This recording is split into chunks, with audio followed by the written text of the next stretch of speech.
Today for Living 808 at Home, we are talking about something very important. It's access to telehealth. And I'm joined by Dr. Robin Matsukawa of Adventist Health Castle to find out what you are now offering in light of the COVID concerns. Doctor, can you tell me what Castle has changed?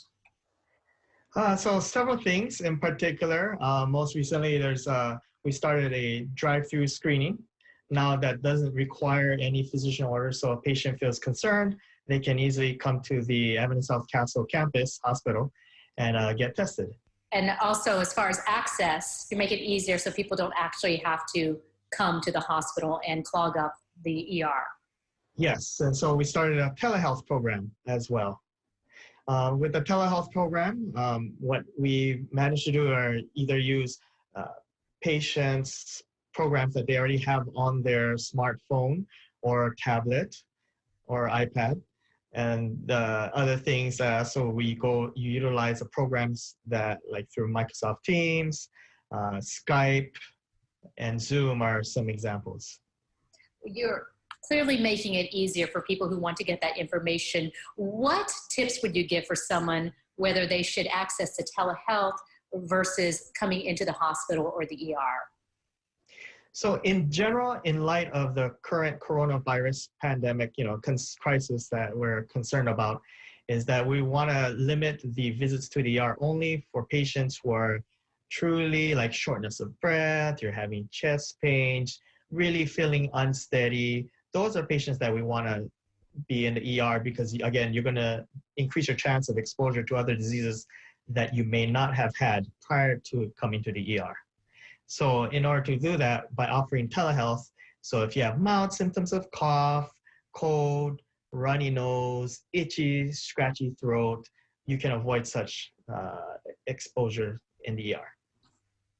Do you have to be tech savvy? Of course, a vulnerable population, the kupuna, they might not be quite as savvy as, say, my kids with the smart technology. How tech savvy do you have to be?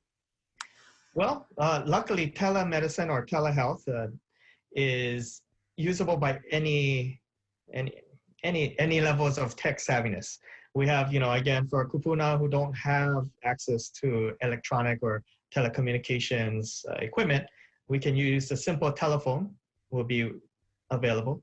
And then again, for kupuna who do have children who are able to assist them, they can utilize the iPad or their iPhone and use what they call virtual visit, where it includes video as well as audio communications.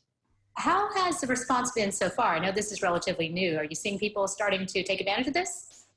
Yes, actually, surprisingly, a lot of people have started to utilize these appointments that are available. You hear about programs that are like locally created or even nationally created, as long as you have access to a physician. What conditions can be best served by telehealth? What can be treated? Best served right now, again, so your basic cough, if you have allergies, if you have that mole and you have a good camera, you can, zoom into the screen. Other things are even high blood pressure management, as long as you have blood pressure or cough at home.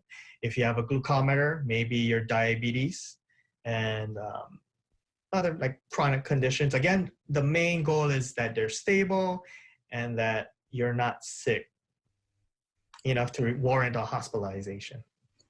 Now, doctor, after you have a telehealth appointment and you decide it might be worth it for that patient to physically come into the hospital, how do you ensure the safety of them and other people as they come in?